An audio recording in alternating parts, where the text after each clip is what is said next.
Hello students, in this presentation we'll see about the sex determination and sex differentiation.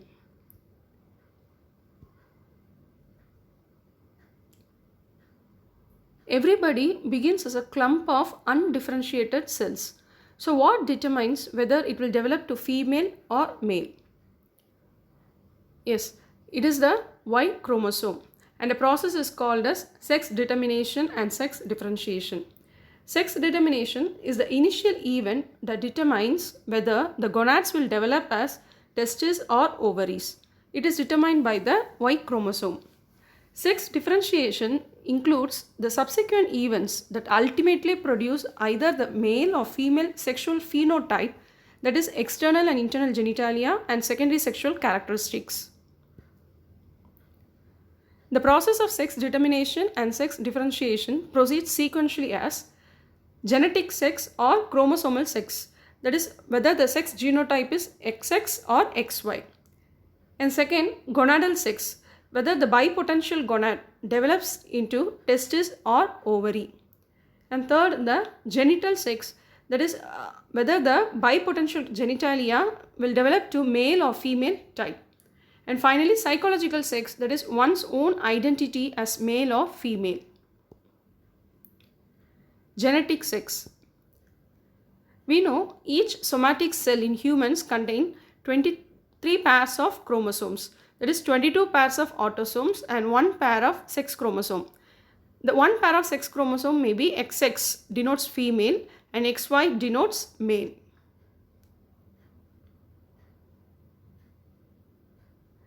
Sex determination is done at the time of fertilization. So let's see how. The female parent, here in the left side you can see the female parent produces eggs having half the number of 46 chromosome, that is 22 autosomes and 1 X chromosome. So the each egg contains 1 X chromosome. The male parent, in the right side you can see, it produces sperms having half the number of 46 chromosomes, that is 22 autosomes and either 1 X chromosome or 1 Y chromosome. So the sperm contains either X or Y. So if the X carrying sperm fertilizes the egg, it results in XX and female zygote. If the Y carrying sperm fertilizes egg, it results in XY and male zygote. So the male parent determines the sex of the baby. What is Bohr body? The Bohr body is named after the discoverer Urey Bohr. See, in the left side picture you can see it is the picture of a cell nucleus. Here there is a small densely staining structure in the cell nucleus. This you call it as Bohr body. It is seen in the cell nuclei of all genetic females, that is having the genotype XX.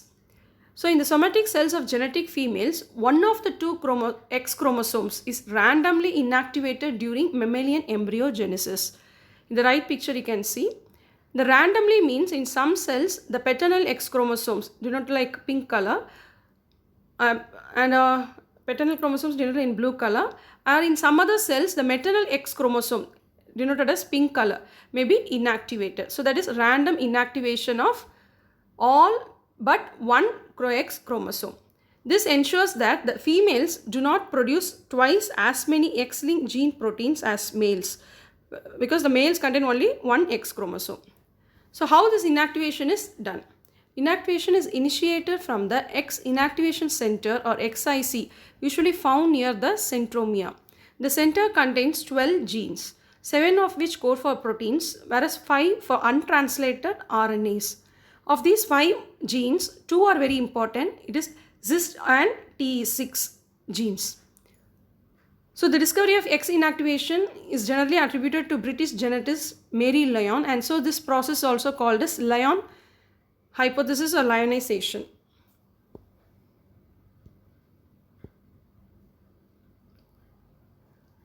So in humans with more than one X chromosome, the number of Bohr bodies visible is always one fewer than the total number of X chromosomes.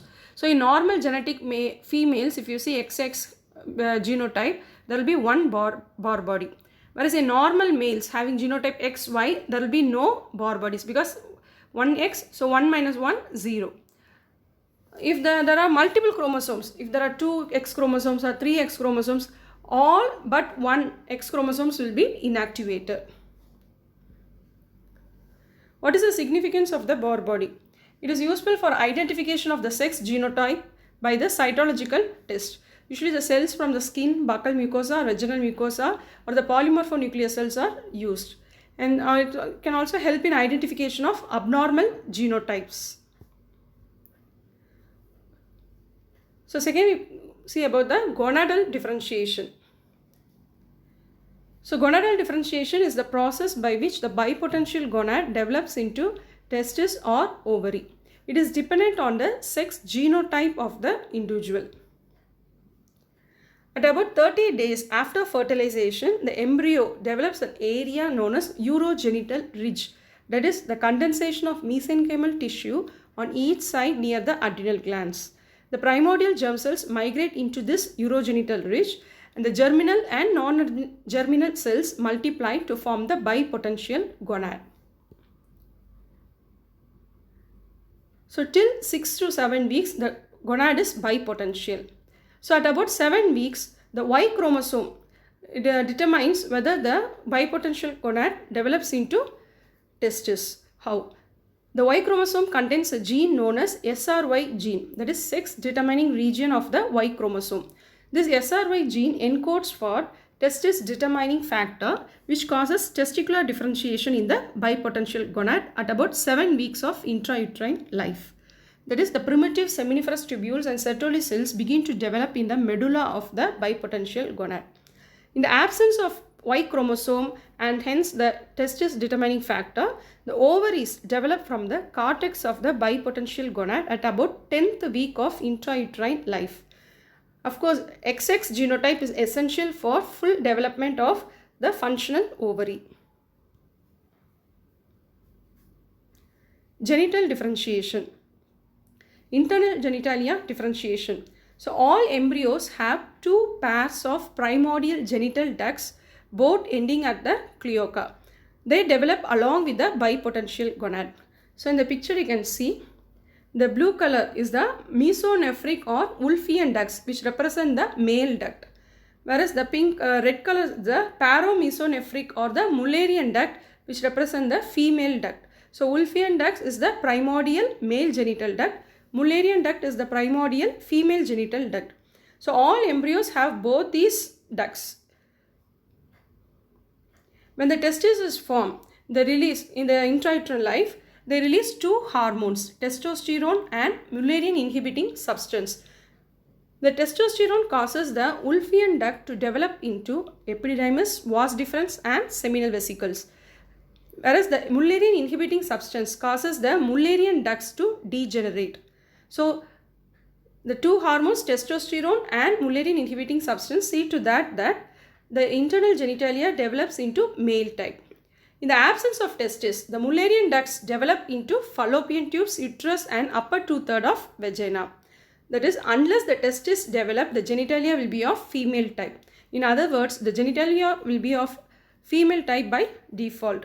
Only in the presence of the two hormones, testosterone and Mullerian inhibiting substance from the testis, the male genitalia type will be formed. External genitalia differentiation. The development of the external genitalia begins in the 3rd week.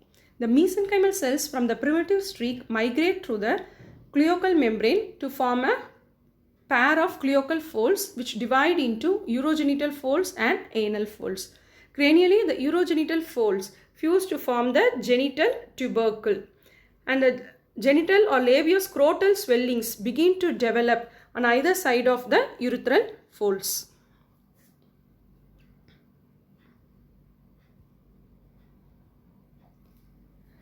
So external genitalia is bipotential till the 8th week by the hormone called dihydrotestosterone, which is nothing but it is formed from the testosterone by the enzyme 5-alpha reductase.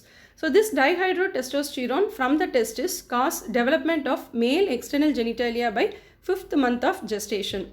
If there is no dihydrotestosterone, it results in the development of female type external genitalia. So here is the list of embryological structure and its male and female derivatives. So the genital tubercle develops to glans penis in male, whereas in female it forms the clitoris. Urogenital fold develops into penile shaft and skin in the male, and labia minora in the female. Labia scrotal swellings or the genital swellings develop into scrotum in male, whereas labia majora in female. The urogenital sinus in male develops to bladder, urethra, prostate and bulbourethral glands, whereas in female it develops into bladder, urethra, paraurethral glands and Bartholin's glands. Finally, psychological sex. It refers to one's own identity as male or female.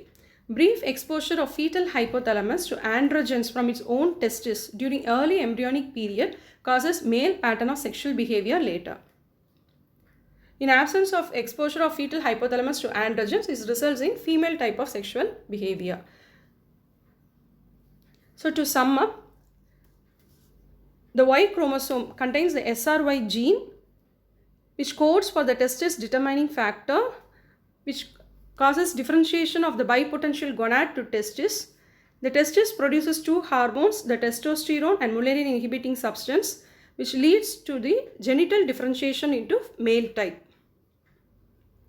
Whereas the absence of Y chromosome and the XX genotype results in the differentiation of bipotential gonad to ovary. The absence of testosterone and Mullerian inhibiting substance results in the default differentiation of genitalia into the female type. So we shall see some applied aspects. There is disorders of sexual development, which can be of two types: sex chromosomal disorders and hormonal abnormalities. Sex chromosomal disorders result in abnormal sex genotype. Hormonal abnormalities result in gonadal and genital differentiation abnormalities. Sex chromosomal disorders, it occurs mainly due to non-disjunction of sex chromosomes during gametogenesis. So what is non-disjunction? So normally during meiosis, the homologous chromosomes will separate. So in the left side you can see this is a normal meiosis taking place. The cell having diploid number of chromosomes undergoes first meiotic division.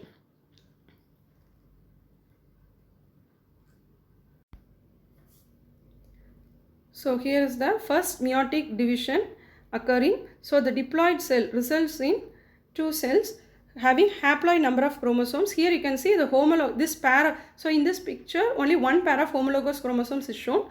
So the homologous chromosomes separate and they enter into the two cells.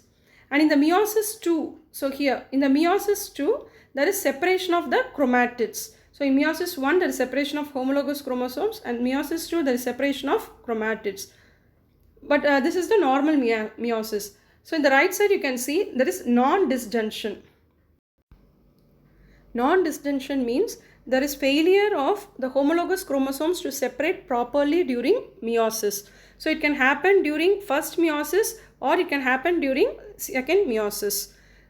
So in this picture the non-disjunction is shown in second meiosis. So in first meiosis the homologous chromosomes have separated, whereas in the second meiosis here in this cell what happens, there is no separation of the chromatids. So the entire chromosome, both the chromatids will enter into one offspring. So here the other one will not have any of the pair of this homologous chromosome.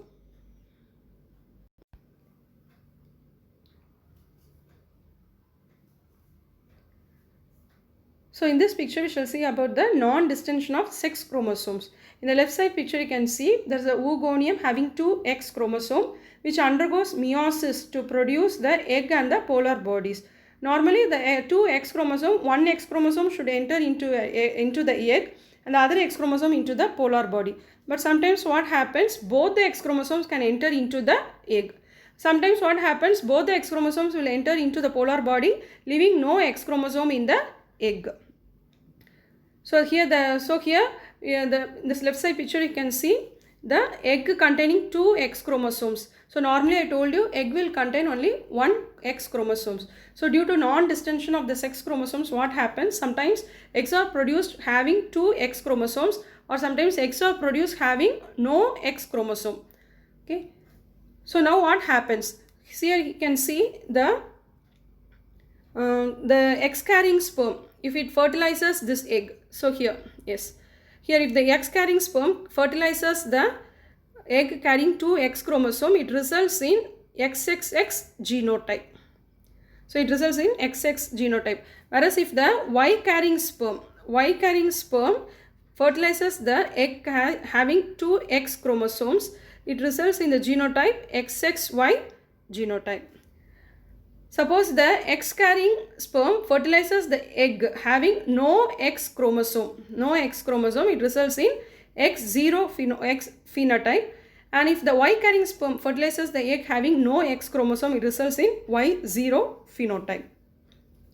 Similarly, in spermatogenesis, if you see in the right side picture, the each spermatogonium will divide to undergo meiosis to form 4 sperms.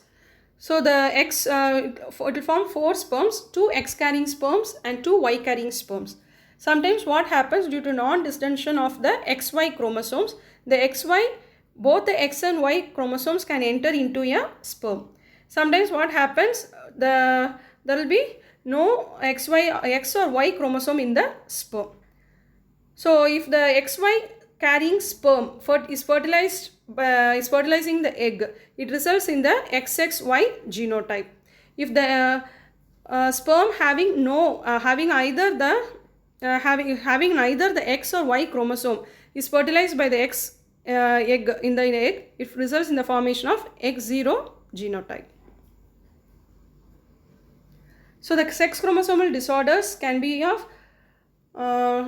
many types. So the most common will be Klinefelter syndrome, that is of genotype XXY. So in the previous figure we saw how the XXY genotype is produced. It can be due to non-distension of sex chromosomes during oogenesis or non-distension of sex chromosomes during spermatogenesis. So the Klinefelter syndrome is the most common sex chromosome disorder. Another syndrome will be the Turner's syndrome, having the genotype X0, or the third will be the triple X syndrome, that is XX. They were otherwise called as super females, but nothing super in them. They are just they will have mental retardation and there will be poor sexual development. Whereas the Y0 genotype is not viable, so there is no clinical condition describing Y0 genotype. So we shall see some of the features of Klinefelter, the most common sex chromosome disorder. The features will be, they are taller than usual and they will have longer arms and legs and wider hips and a shorter torso. So the upper segment will be shorter, whereas the lower segment of their body will be longer. There will be less facial and body hair, less muscle mass, small penis and small firm testicles, and infertility is very common, and the testosterone levels will be very low. Turner's syndrome. So the Turner syndrome genotype is X0 genotype. So the individual will be of short stature. There will be ptosis and low set ears. There will be webbed neck. The neck will be somewhat broader, having a fold of skin. So this webbed neck. Cubitus valgus in the elbow and a short fourth metacarpal. And commonest heart disease in Turner syndrome is coarctation of aorta, and the nipples will be widely placed and there is poor breast development. The ovaries are rudimentary and there will be primary amenorrhea. So these are some of the features of Klinefelter syndrome and Turner syndrome. So next we move on to the hormonal abnormalities resulting in abnormal sexual development. So hormonal abnormalities results in the development of pseudohermaphroditism. What is pseudohermaphrodite? The individual having genotype and gonads of one sex and genitalia of other sex. That is pseudohermaphrodite. So what is true hermaphrodite? True hermaphrodite is very, very rare. That is coexistence of ovarian and testicular tissue either in the same or opposite gonads. They mostly have 46 XX genotypes. Sometimes XX and XY pattern may be present, and numerous phenotypic variations are seen. So it is very rare. We shall see about pseudohermaphrodite in detail. Female pseudohermaphroditism. So here the genetic females with ovaries but masculinizing features are present. So that is female pseudohermaphrodite. So they are genetic females, they have ovaries but there are some masculinizing or virilizing features. One important cause of female pseudohermaphroditism is congenital adrenal hyperplasia. So congenital adrenal hyperplasia is a group of autosomal recessive hereditary diseases. They are caused by absence of various enzymes in the adrenal cortex involved in the production of cortisol and aldosterone. So we know very well the adrenal cortex produces glucocorticoids and mineralocorticoids by the steroid biosynthesis pathway. There are various enzymes involved. Absence of any of these enzymes, they will result in congenital adrenal hyperplasia. Because when the enzymes are deficient, there will be low cortisol. The low cortisol will elevate the adrenocorticotropic hormone by the feedback mechanism. This adrenocorticotropic hormone will go and causes hyperplasia of the adrenal gland. So the clinical scenario results due to the impaired synthesis of hormones, that is glucocorticoids, mineralocorticoids, gonadal sex steroids, and overproduction of the precursors. So this is the steroid biosynthesis pathway. It is very, very important. So if you know this pathway very well, we can very well understand the outcome of the particular enzyme deficiency. So to start with, we have cholesterol here. So cholesterol is the precursor of all the steroid hormones. This cholesterol will be converted to pregnenolone by the enzyme called desmolase.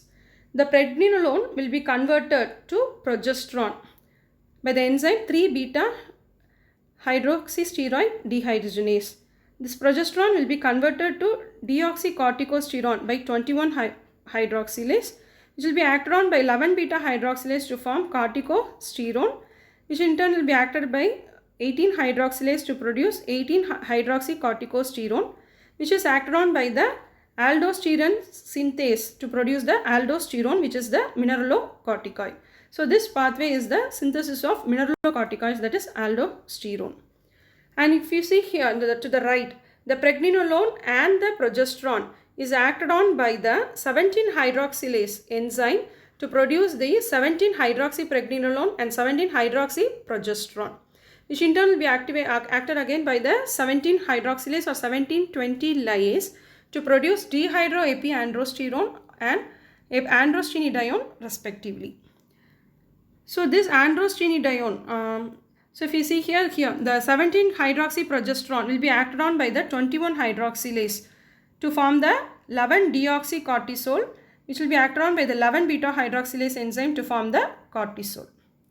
So that is the synthesis of glucocorticoids. So this will be the synthesis of glucocorticoids. Here is the pathway for synthesis of mineralocorticoids. And here androstenedione will be converted into testosterone in the testis by the 17-beta hydroxysteroid dehydrogenase, and it will be converted into estradiol by the enzyme aromatase. So this is the steroid biosynthesis pathway.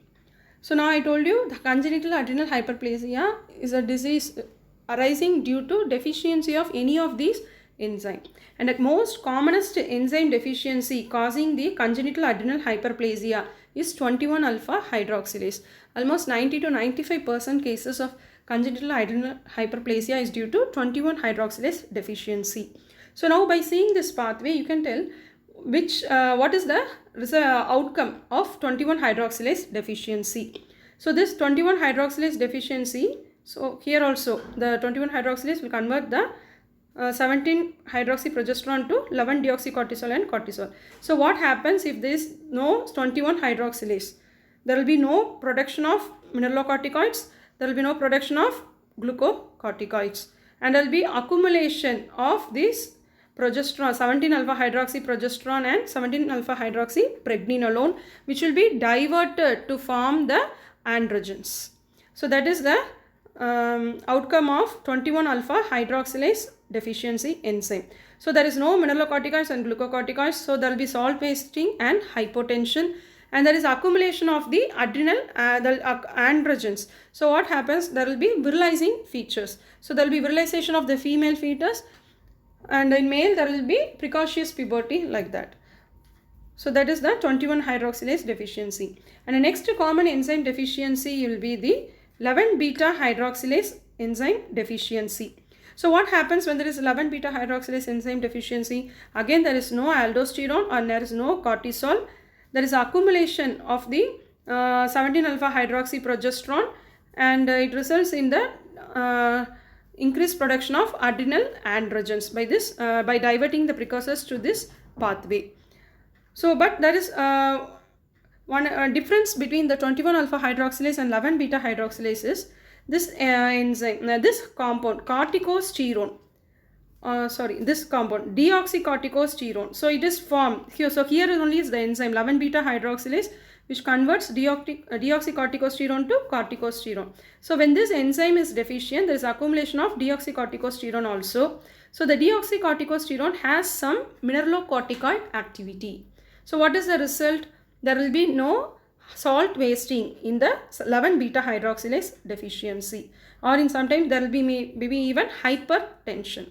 So in 21 hydroxylase there is virilization and salt wasting or hypertension, whereas in 11 beta hydroxylase deficiency there is virilization but there is no salt wasting, there is hypertension. Similarly, other enzymes, the third common enzyme defect is the 3 beta hydroxysteroid dehydrogenase. Again, there will be accumulation of the androgens, that is the accumulation of the androgens, so resulting in ambiguous genitalia. Again, there will be the glucocorticoid and mineralocorticoid and glucocorticoid synthesis will also be defective because this enzyme is present here everywhere. So there will be hypotension in 3 beta hydroxysteroid dehydrogenase. So this pathway, steroid biosynthesis pathway, is very, very important. So we can understand the outcome of the enzyme deficiencies. So congenital adrenal hyperplasia, 21 alpha hydroxylase deficiency. It is the commonest enzyme defect resulting in 90% of the disease. Diagnosed by increased 17 alpha hydroxy pregnenolone. It can be of simple virilizing, where there is partial enzyme defect, or there is virilizing and salt wasting, complete enzyme defect. So it causes abnormal virilization of female fetus, and males may develop penile enlargement and accelerated growth postnatally. And second common enzyme defect is 11 beta hydroxylase, similar to 21 alpha hydroxylase deficiency but with hypertension. The third common enzyme defect is 3 beta hydroxysteroid dehydrogenase deficiency. It leads to ambiguous genitalia in males and females. Again, there will be hypotension. So next we move on to the male pseudohermaphroditism. Here there is genetic males with feminizing features. So male pseudohermaphroditism, the one of the important cause is the androgen resistance syndrome. So what is androgen resistance syndrome? It can be due to 5-alpha reductase enzyme deficiency. I have told you the 5-alpha reductase enzyme, it converts the testosterone to dihydrotestosterone. So so as a result of this enzyme deficiency, the dihydrotestosterone is not formed. So I told you the dihydrotestosterone only will cause the male genitalia differentiation. So it results in absence of this enzyme will result in female genitalia type. So it causes male pseudohermaphroditism. So there is genetically it will be male but with female genitalia. And the androgen resistance syndrome can also be due to mutation of the androgen receptor. So if the resistance is mild, results in infertility. If the resistance is complete, you call it as testicular feminizing syndrome. So testicular feminizing syndrome, here the individuals are phenotypically and psychologically females, and they usually see, but whereas the genetic will be of XY, that is male type, but they will be phenotypically and psychologically females, and they will be brought up like that. They usually seek medical attention for primary amenorrhea. Primary amenorrhea, you know, there is no menstruation, there is no menstruation even for the first time, that we call it as primary amenorrhea. Primary amenorrhea is due to the lack of uterus. See here in testicular feminizing, I told you androgen resistance is there, whereas we have the Y chromosome and we have the testis and we have the Mullerian inhibiting substance. So this Mullerian inhibiting substance will inhibit the differentiation of Mullerian duct to uterus and fallopian tube. So there will be no amenorrhea, there will be no menstruation. So they will be usually seeking advice for the primary amenorrhea. But if you evaluate, they will be ultimately the genetic males. So to sum up, in this presentation we saw about the various stages of sex determination and sex differentiation, and also disorders of sexual development, which can be of sex chromosome disorders or can be of hormonal abnormalities. Thank you.